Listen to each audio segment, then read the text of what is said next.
Hello, everybody. Welcome back. This is another episode of the Audiophiles Anonymous podcast, typically with myself, MrAyrit and Sine Craft. But today we've got a bonus. We've got Wave Theory here with us as well to discuss the topic of FOMO, upgrade-itis. When do you upgrade? How do you upgrade? Things like that. So before we get into that, Wave Theory, do you want to just give us a little rundown on who you are and what you do and that sort of Yeah, stuff? sure. Well, first, hello, and thanks for having me on the show. I appreciate it. Let's see. So, yeah, you asked, who am I? Well, I am a music lover for sure. And interestingly, I actually when I launched my channel on YouTube, I did like this answered this question basically, and I put links to my channel introduction and like some of my known hearing quirks in every description of every video, and of course, those are my two least watched videos.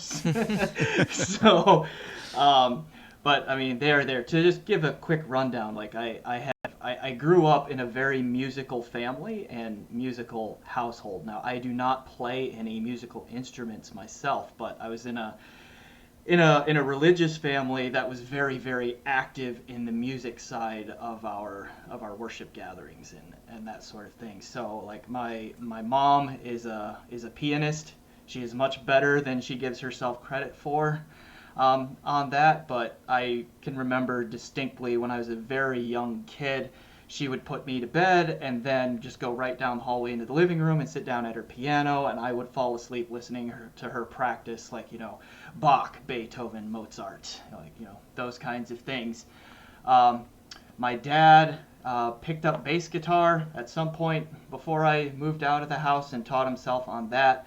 Both parents sang in church choirs a lot. My brother, I would listen to him practice for hours. He is formally trained on saxophone and taught himself piano and cello on top of that. Wow. And then, when I was about 10, I think I was about 10, we were attending a small church at the time, and both of my parents were involved in the music stuff, and there was no one to run the sound system. And my dad just kind of turned around and looked at me and said, "You're going to learn how to do it." So here I was, this 10-year-old kid sitting at a soundboard trying to figure out what all of these buttons do and what all these sliders do, and just, yeah, basically became self-taught, training myself like how to try to hear problems before anyone else did so I could fix them. Next thing you know, for about 15 years or so, just about every Sunday morning, I'm back there running a soundboard, and then of course we've got rehearsals every week that I'm like setting up microphones for and like doing all of the tech stuff behind the scenes. So, yeah, so there you go. Just a general love of music was instilled early on, and just being active in the listening to and producing of, but also like listening to it critically from not really like a music theory standpoint, because I don't do music theory. Like, I don't have perfect pitch. I really don't even read music. I just have been self-trained and immersed in a world where I had to like try to find the flaws and fix them before anyone else did. So That's Nice. an there you interesting go. background to have, and like, yeah, I imagine that really did make you like a more critical listener of just like, oh, that sounds like crap. I need to change something. Yeah, well, I tease my mom because I'm like playing all of those classics when after you put me to bed, and I can just hear them down the hallway. Like, you messed up my brain.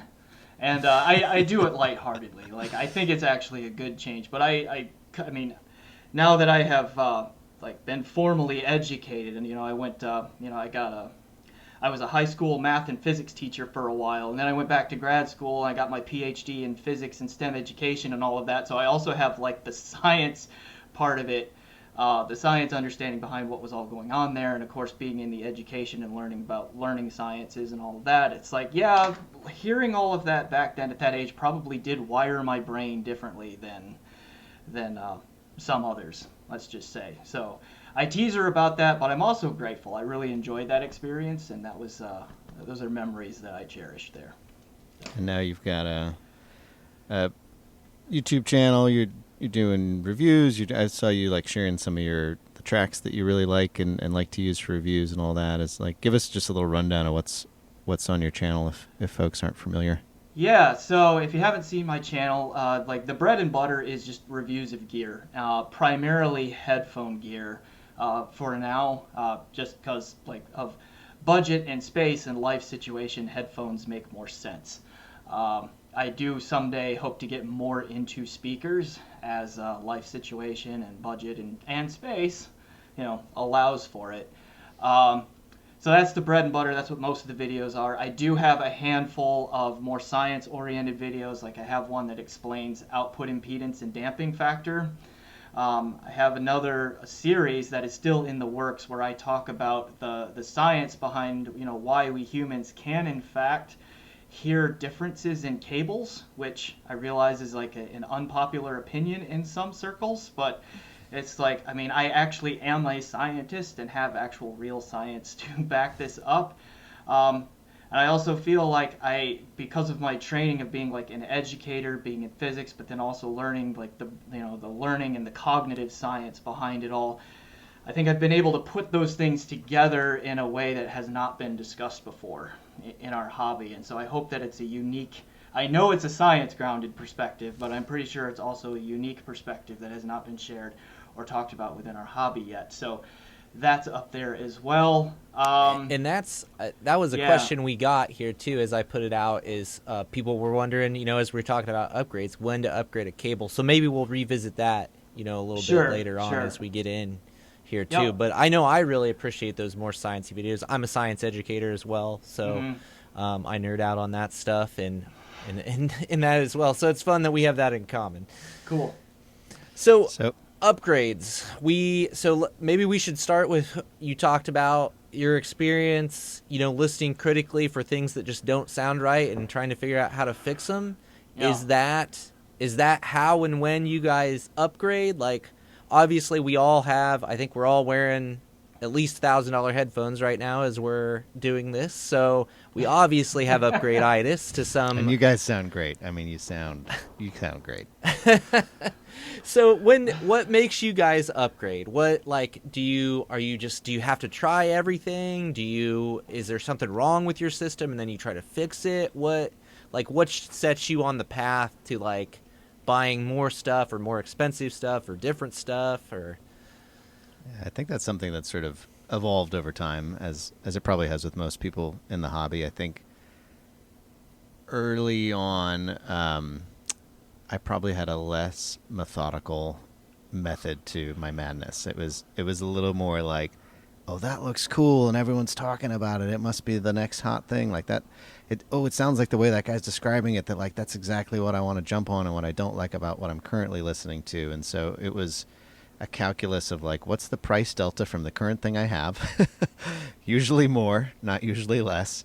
How much more? That's always the tricky question. And then like, am I getting some signal from the community that it like addresses something that's bugging me? Like, oh, I like this headphone, but it's not that comfortable. Or I like this headphone, but like the bass just isn't like really where I want it to be. Or, I like this headphone, but it's too hard to drive with my current gear. And I know that I'm not really getting the most out of it. Like finding some little flaw is usually the starting point. And then looking for what's trending, what's interesting, and getting excited about it. That's kind of how I started. I think now it's evolved to something that's a bit more considered, a bit more patient. The hype trains aren't pulling you in as much anymore. There's still something where I'll see. Now I like the oddball stuff, so I'm really a sucker for like some, brand from Vietnam that no one's ever heard of that's got, or like whatever. I'm like, oh, what is that? I gotta try that. So it's a little more of like that curiosity that gets me in the FOMO mode now. But now it's more like about system building and synergy and like trying to end up somewhere. As before, I think it was more just like, oh, I wish this had X quality. I hear that thing has X quality. I'm going to jump on it. Okay. I mean, I think mine is largely similar experience, really, in that, like, at first I was just like, I wanted to hear everything. And then as soon as somebody said something sounded really great, I was like, well, I want to hear that. And it's only this much more than what I have currently. I think at this point, I've heard enough stuff and I've tried enough stuff that I feel like that stuff doesn't influence me nearly as much as it used to, as much as I just have, yeah, I just want to try maybe more interesting things or something that I think is going to be a little bit different than what I've had before. And especially now, since I've had a chance to listen to some of like the best headphones that are out there, really, I'm not really worried about chasing quality as much anymore as just like trying different sounds and seeing if they suit me. Maybe is more of how I'm going about it now, but I definitely had a big FOMO problem when I first got in the hobby, and that's probably, I mean, that's really why I have the channel to begin with, is just because I was buying a bunch of stuff and trying it and thought this would be a way I could justify doing that. Instead of sharing some of it on YouTube, probably unreasonably so, but that's where I'm at now. I distinctly remember a moment where my significant other walked into the room and she saw like 7 sets of headphones hanging on the wall, and she just looked at me and she's like, "You need to find a way to get paid for this." So, have you figured that out? Because I'm still A trying. little bit, yeah. When you're a small channel, the YouTube platform is not necessarily lucrative. Let's just go with that. Yeah, it take a long time to save up for $1,000 headphone. Yeah. Based on ad revenue. So I mean, I guess like for me, and I heard this a little bit from both of you, is like it's how does the gear that I'm listening to make me feel, kind of a thing. Because I mean, listening to music is an emotional experience, and so it's always like, am I happy with my current setup? And if I'm there have been stages that I have found, because similar to like you guys, when I first got into the hobby, I just was like super interested in it and like thought it was really cool, especially when I moved into the headphone side. I was like, wow, there are so many different options and like intentionally different sound signatures, which is a little bit different than speakers. Like, I'm not saying that all speakers are tuned to the same, they are not, but I get the impression that there's a little bit more intentional variety in headphone sounds than in speaker sounds for reasons. Like, it's easier to swap out headphones than it is for speakers, right? Like, that's one reason. So speakers have to be more generalist usually in their approach. But so like I got into that and just like started exploring everything that I could afford without undoing my financial obligations in other places, right?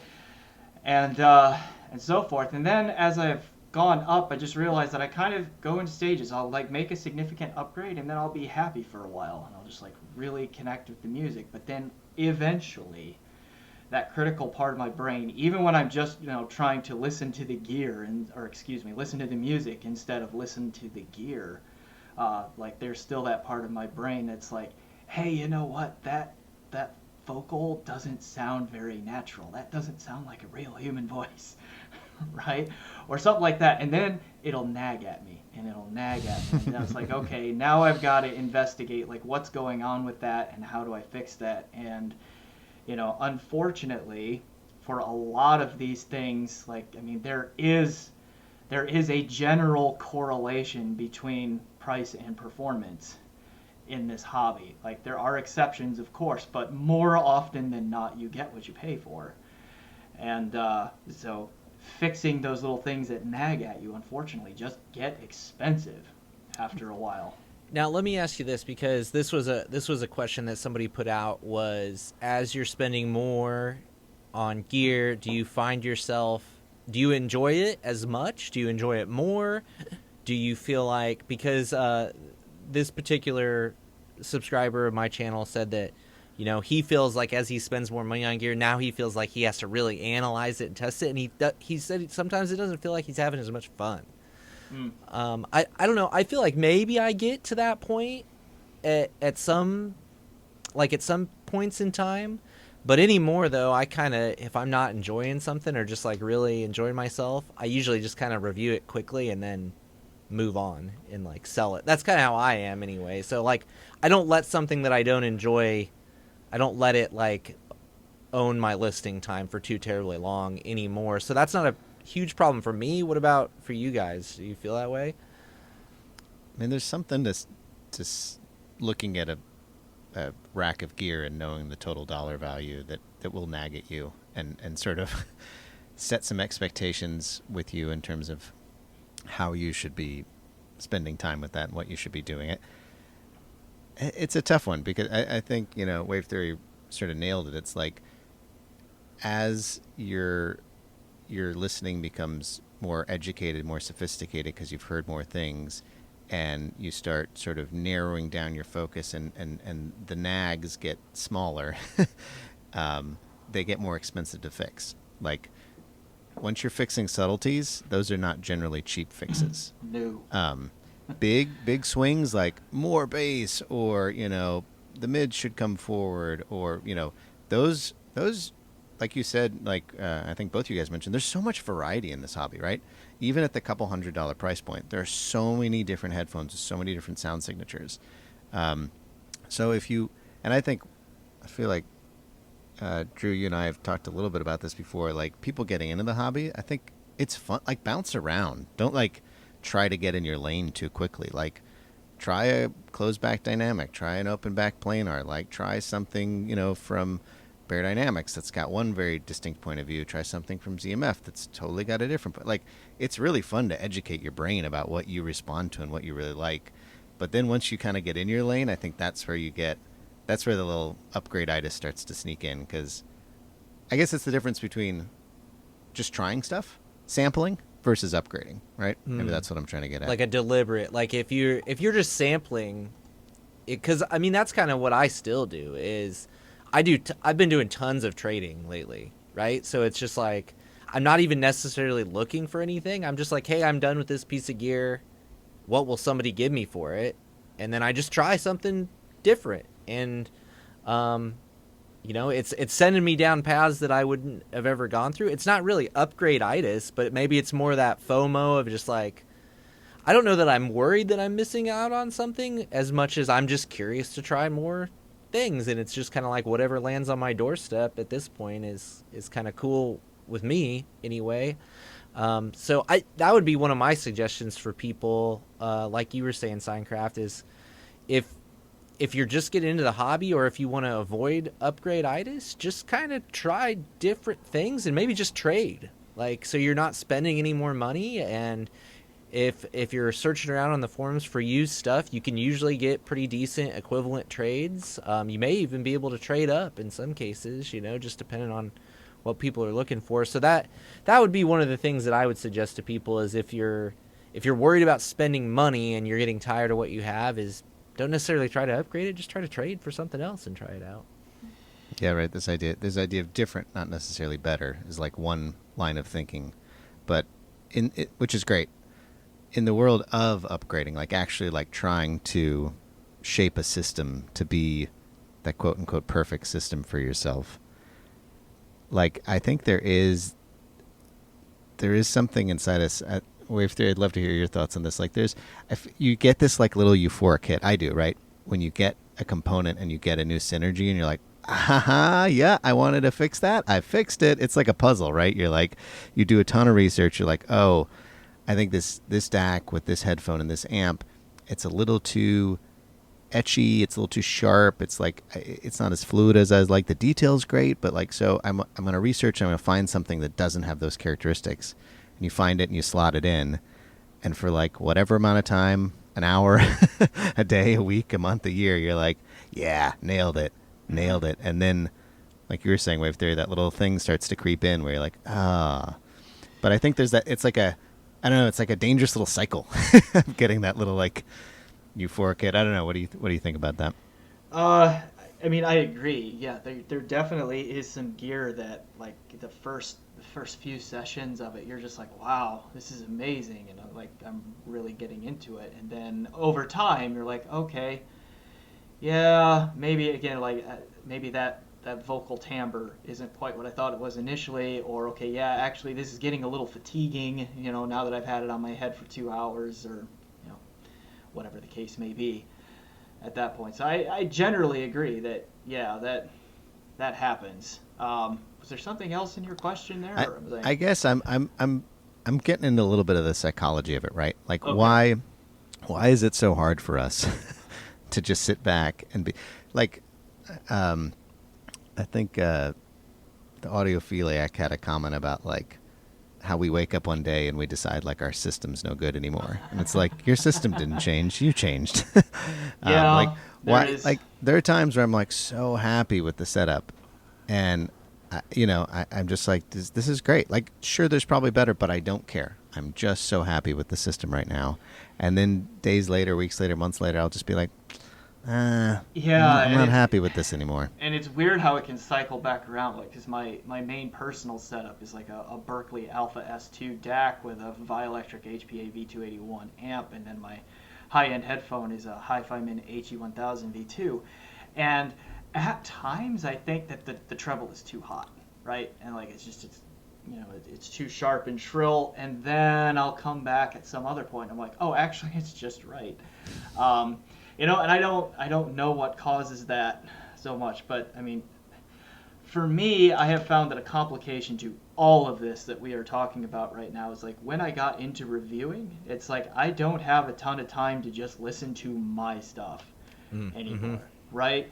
Like, I have a set of headphones that I own and that I use a lot and that I'm familiar with the sound on, but rarely do I plug them into a signal chain that is completely my own anymore, unless I am intentionally comparing something in that signal chain to a new piece that I have, that's in for review.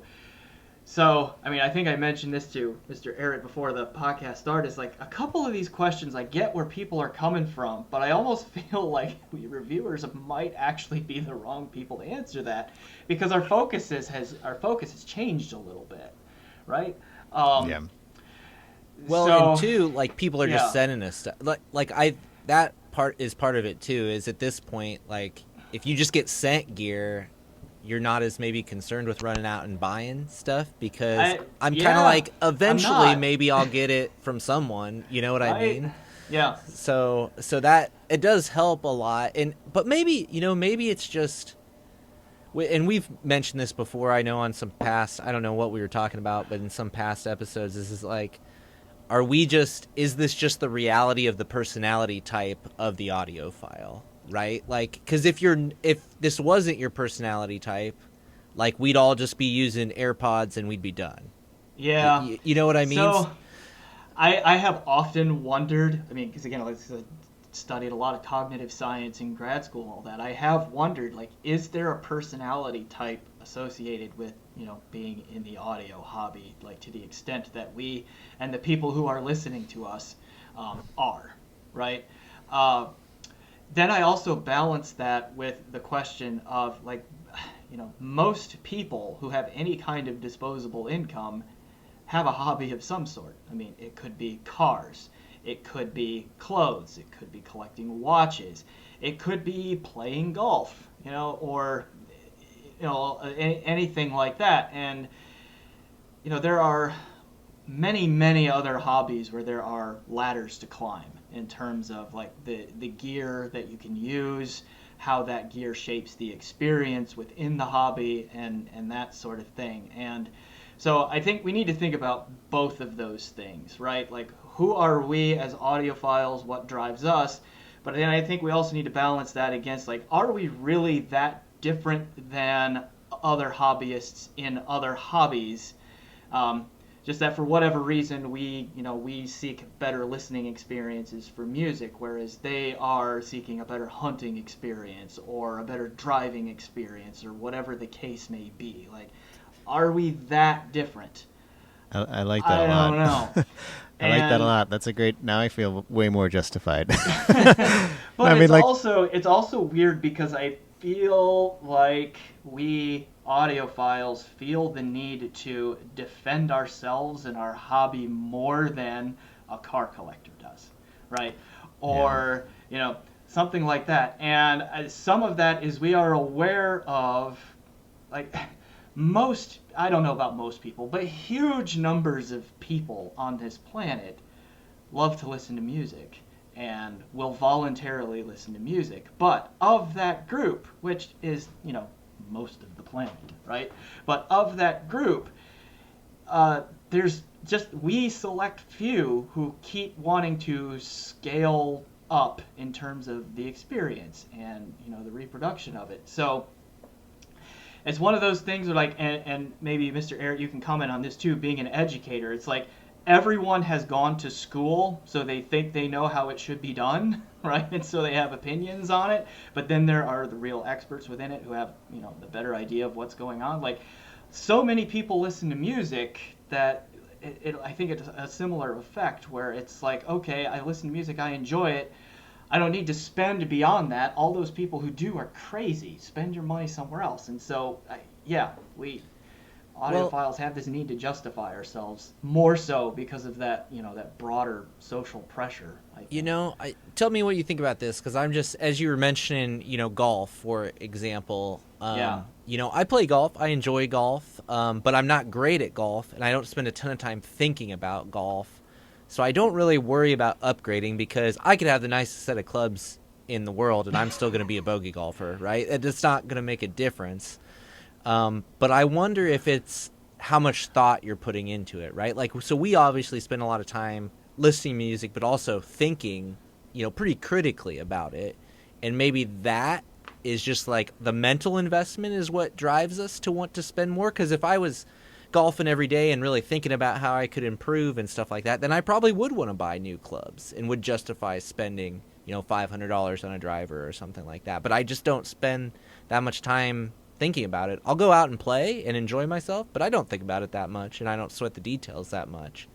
Yeah. But and same with driving my car. I go to work, I come home, I don't think about it all that much as long as it gets me there and back. Right? I mean, I drive a 98 Honda Civic with 250,000 miles on it, so, I think there's like a passion element here, obviously. Like, what are you passionate about? Like, I know I've met audiophiles who I don't think are all that passionate about actual music, which is always shocking to me, but they're rare, and most of the folks in this hobby are genuine music lovers, right? Right. So, like, if you are a cyclist, you love, like, say, road bikes, right? And, like, you're very passionate about that. You have some ability to do it well. You maybe have some friend group around it, some social group around it, and you get invested in your gear, your shoes, your bike, your upgrades to the bike. It's like, that's lots of research, lots of forums to go on, lots of things to test drive. Like, it has a lot of similarities in terms of I'm trying to seek a certain level of experience, a certain level of performance. Each person has a slightly different take on what that means to them in terms of like how they want their bike set up. There's no one perfect bike, like there's no one perfect stereo. So I think there are a lot of parallels you can draw between other pursuits. And when is the last time you ever heard anyone giving anyone else grief about buying a better bike?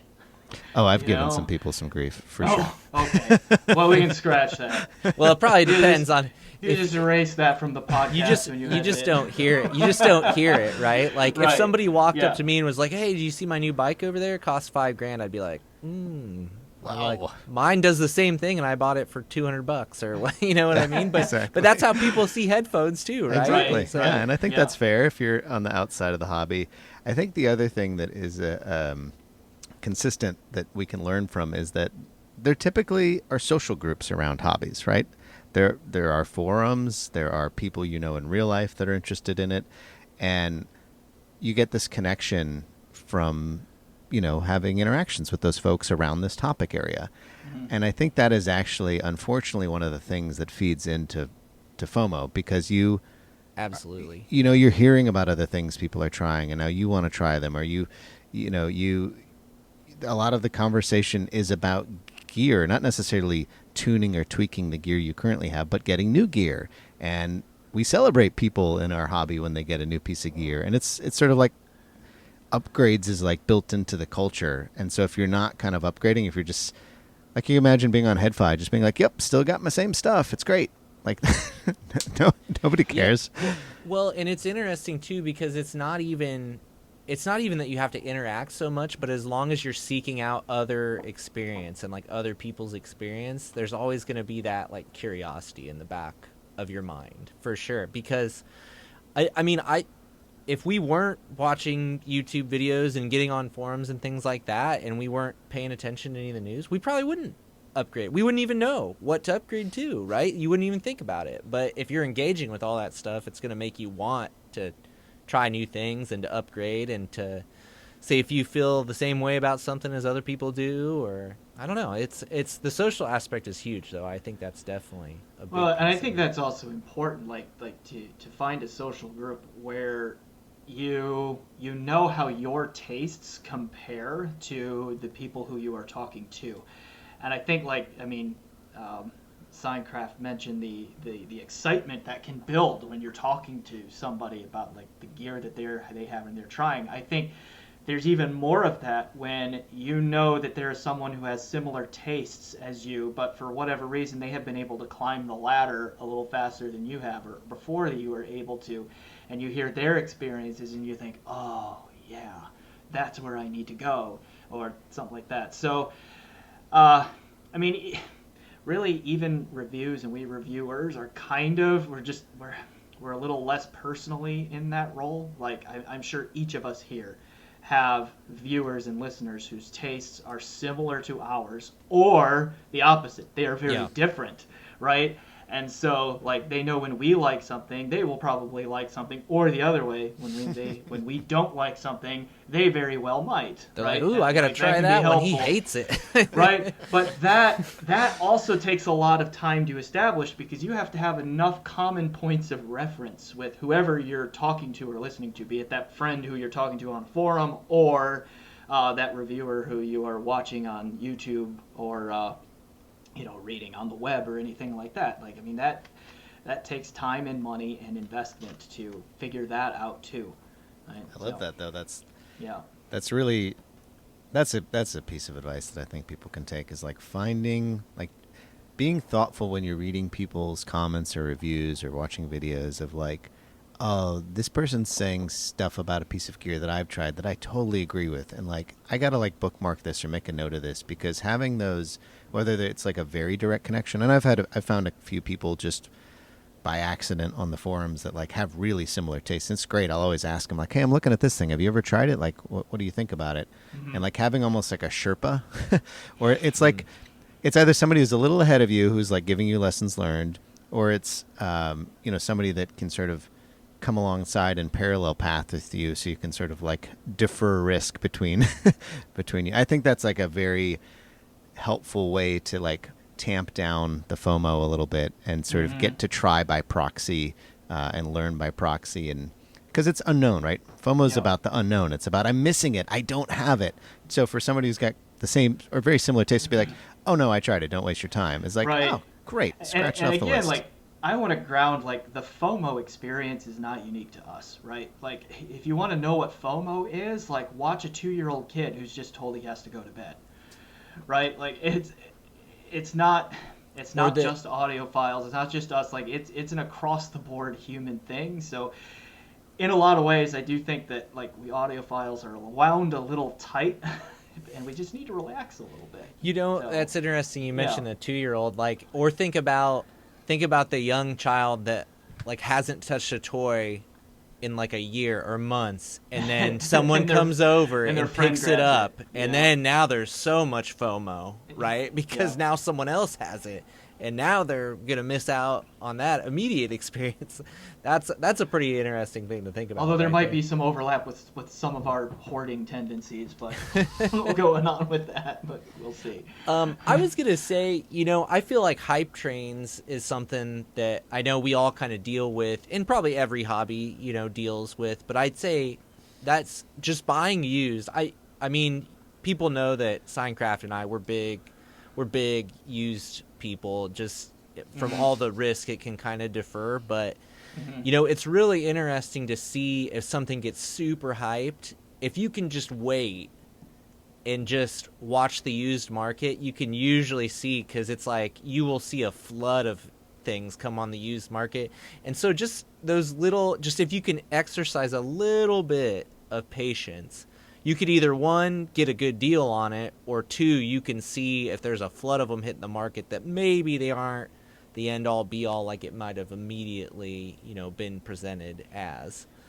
I think that's really good advice for those of us who live here in the United States. Like, my understanding, now I've not been there, but having spoken to audiophiles on forums and all that who do live there, like if you're in Europe or Australia or even Canada, like it's like harder to do that. And like they just have less robust used markets for whatever reason in those locations, and I don't know what causes that, but that's an unfortunate reality for our friends somewhere in other countries. Well, the other thing lucky us, I guess. Yeah, lucky us. Yeah.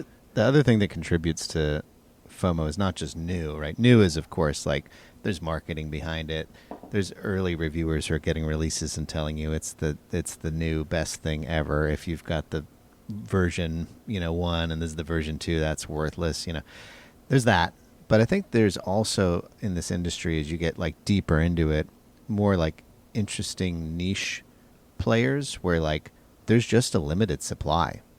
And so, I mean, like Donald North Audio, right, makes these really beautiful blue amps, and they're very expensive and they're very rare. And to get a new one is like a year on the waiting list. Like same thing with like Deckware, or like ZMF's always releasing like super limited editions of this or that. Or like I was even thinking about Flux Acoustics and the headphone amp manufacturer out of the Ukraine. Like they're just kind of shuttered right now because of what's happening. I mean, I feel terrible. I feel terrible for them. And like I'm not like whining like why can't I get my amp?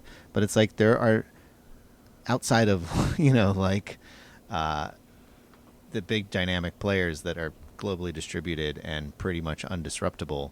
There's a lot of really interesting, whether it's like single person shops or like small interesting teams both here in the US and abroad doing cool stuff. And like sometimes you discover something like that and you want it and you cannot get it. It is not available to you. And I think that, I know for me, being somebody who likes sort of niche and sort of more out there stuff, that creates a lot of FOMO when I see a piece like that come up used. Even if I didn't have plans for it, I don't need it. I'm like, oh, it's a unicorn. Will I ever have another chance? And then every time I get one, there's like 3 on the used market the next week. But that's sort of like inavailability is or collectoriness of it is also a factor. And that's interesting too for some of the older stuff, like the original HE6 and things like that, or like the Sennheiser 580, or there's some of these things that like they're not necessarily better, or I mean they're discontinued. They were discontinued for a reason, right? Like most of the times, but like just because they're harder to find now, they've kind of taken on this mythical, persona that people just feel like they need to try it. Yeah, like the Fuzztex THXOO series. Yeah. Right, like that's one that I can think of right now that they discontinued that for a while, and now when they do come up used, they sell for more than the MSRP was when they were a regular item. And I think so. I mean, I would just caution anybody if you're ever feeling that way where you like need to try something, you probably need to take a step back and take a breath. And like, I can almost guarantee you, it's not gonna be earth-shatteringly better or different, or it's not going to change the world, right? Like and maybe just after trying enough gear, like that's just a realization that I've come to as well, that I'm not as desperate anymore because it's just I don't know. You guys know what I'm saying though, right? Like, I do.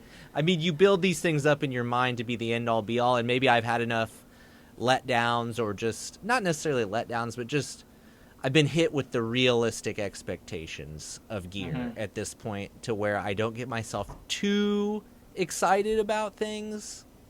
But it sounds so sad. No, I'm with you.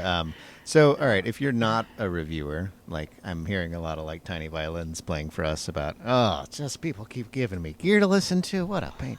So if you're not a reviewer, like how do you get yourself out of the hype cycle? Like, I think we've all said trying more stuff definitely tamps down that. Yeah, I mean, I urge. almost think that like it's one of those almost life experiences that you have to have, meaning at some point you've got to be burned by a hype train.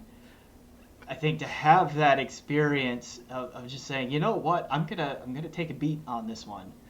And also to learn to recognize the signs of a hype train, because having done this, like, even though I look like chronologically, I've only really been heavy into the headphone side of this hobby and following YouTube reviews and all that for like 5-ish years maybe, which doesn't feel like a very long time. I mean, it's not a very long time in the scope of things. But even within that period, there have been several cycles where I have seen hype trains come and go, and they do have common elements to them, and you can kind of see where they are and what's going on, and like you can also start to predict, like, oh, that one's going to be a hype train, like, here it comes, and some of that is you've got, you do have to pay attention to what you're doing. And like I remember, like early on in my headphone exploration, like I got burned by the monolith M1060, right? Like that was just, I mean, you want to talk shouty mid-range, oh my goodness. like that had that going on. And like the early THX amps, right? Like those were two really memorable hype trains where everyone's like, oh my goodness, end game. Or like in the case of the M1060, it was like, this is going to completely reset the market. And it's like those early THX amps couldn't do soundstage. They were really sharp and shrill and just like all of those kinds of things. And it's just like, yeah, you got to get burned, and you have to be willing to learn from getting burned. Well, and maybe and you yeah. just start to understand that it's hyperbole, right? Like Right. people use hyperbole to make it interesting and to make it fun, and you just have to recognize it for what it is. It's like being a like a sportscaster almost. You know what I mean? Like you Every really game is exciting. You get, you talk, you get excited, you use, you go boom, and I don't know. You just, so you gotta. What a John Madden reference there. That's going back a ways. Nice. All right, well, I feel like we've had a very mature and productive conversation here, but like, what are you guys thinking about upgrading right now? Like, what's what's on your personal hype train? Like, what's the thing that you're sort of like, oh, I want to address this in my system, or I really got to try that? I'll blame this one on you, Sine, because I was talking about, I think I was just saying how much I was enjoying my Felix Echo or something like that, and you were like, well, have you tried a transformer coupled 2 amp? Because, oh boy.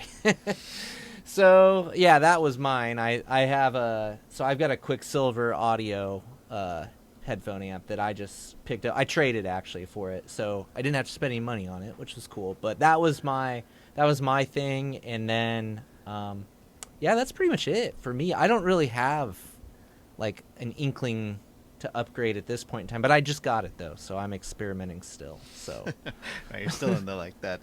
It's been tamped down. You're breathing slower now. You're like, new piece of gear, new piece of it gear. is nice. It is great, and it does offer. I don't know, a noticeably improved experience over the Felix Echo, I would say. But it'll have its own review. I don't need to dive into that too much right here. What about you guys? Oh, am I next? Let's see. What have I been thinking about lately? One thing, particularly like in the higher end, there's because of the help of a friend of the channel, like I have been sent like a lot of really high-end, top-of-the-line kinds of headphones, and like one thing that I wish I was able to do, I'm just not in a financial position to be able to do it, anytime soon, is have, multiple different signal chains that I can cycle those things through, right? And so I think about different combinations that I could have, like different gear stacks that I could have to be able to do that. Like, I tend to be a person who likes to put a very neutral and incisive piece of source gear together with a warmer and smoother source piece, and just like try to marry those two worlds. So just the way it has worked out now, like I mentioned earlier, like I have that Berkeley Alpha Series 2 DAC, which is very neutral, very incisive. And then I pair it with the Vio V281, which is much warmer, smoother, and it brings a fair amount of physicality. Like it's got some hard-hitting low end on it, and that sort of thing. But that doesn't work for every headphone. So I'd like to have other pieces of gear, like maybe try a Hollow May, which has like supposedly a smoother kind of presentation to it, and pair that with a more aggressive sounding amplifier, like something from Headamp, like their GS X series, or something like that. Just little ideas like that, because I can do that in the mid-fi and budget price points, but I just don't have the resources available to do that with every headphone on the really high end of it yet. And I would like to. I think that would really help paint a clearer picture about what any of those things are before someone drops $4,000+ on any of them. Yeah, no, that's really interesting. I've learned so much about each component by being able to have comparisons, right? And so like being able to have a chain that I know commonly does one thing, like sort of has a presentation that I can recognize across multiple headphones is super educational, right? Because when you go from one headphone to the next and you know what that presentation is, and now it's shifted a little this way or a little that way, that tells you, I think that's a really great way to understand like what actual are the performance qualities of this piece of gear. Yeah, there's a school of thought out there that I have to respectfully disagree with, and that is the comparisons are evil idea, right? And I understand a little bit where they're coming from insofar as like ultimately for the vast majority of people who buy any of these things, it's like you're going to be listening to them mostly in a vacuum, right? I mean, not a literal vacuum because you wouldn't be able to hear it, but like it's going to be your own piece of gear, right? You're not going to have a lot of other stuff right next to it. You're going to have to be able to enjoy that piece for a period of time without anything to compare it to. So like there is some value in that school of thought. But I think more importantly, it is fair to ask, like, is this thing that I bought worth the price to, like, does it fit in the price to performance scale? Okay. Or if you're thinking about buying a piece, how do you know it's going to work for you? Like you never know for sure. But as we talked about earlier, by hearing opinions from people who, like, you have common points of reference with, be they reviewers or friends from forums or whatever, right? Like, you can start to decrease the odds that you're not going to like that thing and have to go through another round of returns or selling and buying again, right? And I think that's where comparisons really are helpful. One, they help you know that you're being treated fairly, right, by whoever is selling you this thing. And two, it's like, it increases the chances that you're going to get something you like. So, that's why. So, I mean, that's another reason why I just mentioned what I did. Like, I'd love to have multiple signal chains beyond my own personal curiosity, but just because I take this work seriously of, like, trying to be as honest in evaluating a product as I can be, and I think it's necessary to do comparisons to do that work. Well, I think even just having multiple pieces of gear that you can swap in and out and try, that might actually be, I think for me, is I kind of use it as a way to prevent having to buy more things, is if I can just change something, True.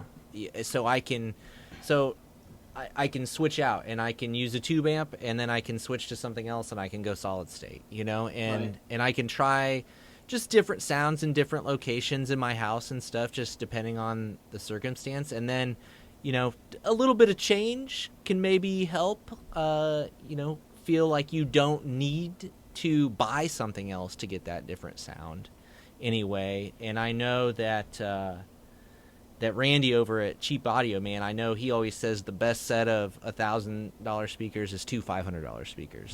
So you can listen to one for a couple weeks, and then you can swap them out, and you can listen to the other ones, and then So I think not entirely wrong. So I think there's some truth to that as well, and just having some options so you don't feel just like that you're locked into one thing all the time. Yeah, that's nice. That's a really functional takeaway. Is like if you can. Oh, sorry, I cut you off. Go ahead. I was just gonna say, if you can be thoughtful in what your total spend is, and maybe it's 2 sets of headphones, 1 amp, 1 DAC. Maybe it's no DAC, 2 amps, like whatever the right combo is for your budget and interests, like being intentionally about pushing those things further away from each other, like trying to get things that really do change the presentation so that you can mix and match and like give yourself a few experiences as you fatigue on one, or just kind of need to wake up and want to hear something with a fresh point of view. So Yeah. I like that. I think that helps a lot potentially with upgrade-itis. It's a good point. It's like every time I grab my HD 6XX or my DT 880 and I plug it into my K and tube amp, I'm like, why don't I do this more? You know, so yeah. Well, sometimes that's just that little change, and you're like, oh yeah, right. Yeah. I feel like I'll steal your line, Mr. Ayrit. I feel like that's a good place to end it. That sounds about right to me. So I don't know. Maybe we can conclude this by saying, do any of us feel like we are off the upgrade-itis or FOMO, or is that just something that we feel like we're all going to have to just kind of live with and deal with here? You sound like maybe you've made the most peace with it. I feel like I have created more space for it now, where it doesn't. I will always be interested in hearing new things. I will always be interested in trying to get closer to what I perceive as the right sound quality for me. This is both in 2-channel and in headphones. Like, I will always want to evolve my systems, but I can do it now at a much more leisurely pace, a much more considered pace. I make far fewer purchases that I then regret now, because I've introduced more space into the process, read a few more reviews, think a little harder about it, think about my past experiences and synergy. Just I've created that space to not get sucked in. But no, I will probably never stop wanting to upgrade. Yeah, I guess for me, like I don't feel the need and the pressure to act as quickly to upgrade as I did like even 2 years ago, right? It's kind of like reaching a point where the gear that I have on hand is mostly satisfying. It is not perfect, but and then like, you know, another side effect of reviewing and like, you know, Sine Craft mentioned the violins that everyone's going to be playing for us on this. Like, I know that I'm in a position where I'm just going to get a variety of sounds through here and get new listening experiences all the time. So I personally have not felt a strong drive, at least on the headphone side, like all that. Like right now I'm kind of feeling itchy because the subwoofer in my speaker system, the amp crapped out on it, and so it's like, Well, that's a good excuse, though. You're right. That's not right. an It's like upgrade. That's I've just a fix. always wanted to try dual subs. You know, and so like that's what that's what I'm feeling more right now. But yeah, it's like I have reached a point where the curiosity is never going to die. Right, like I think as Sine just said, like it's always going to be there, and it's always going to be some non-zero level of drive to try something. I have found an effective way to scratch that itch more often than not, and so I personally have not felt the pressure to do massive upgrades very quickly anymore. All that. But again, like I am getting more and more curious on speakers. That is something I've always enjoyed and have wanted to get into reviewing more. Not that I don't love headphones, I do, and we'll continue to do that. But yeah, so it's I mean, so it call sounds like maturity, but I hate to use that term about myself. So it doesn't sound like any of us have escaped it, but we're all it's just more about tempering managing it. Yeah, we're all just learning to Come to manage terms with it it, yeah. a little bit better. Yeah. Okay. Yeah. Learn to love yourself. You're always recovering. You're always in recovery. All right. Well, thanks, guys. I think that was a good discussion. I know I enjoyed it. If nothing else, it's almost like a support group, at least for the issue here. So Wave, thanks for joining us on this Recorded one. and broadcast to the world. Hopefully, Wave, you have a chance to get back with us again on some of these in the future. Yeah, it was fun. That would be great. So thanks for having me today. And like usual, we'll have links to all our channels and various things down below in the description if you want to check those out. And hopefully we'll see you in the next one. All right, guys. See ya. So, Bye. yeah.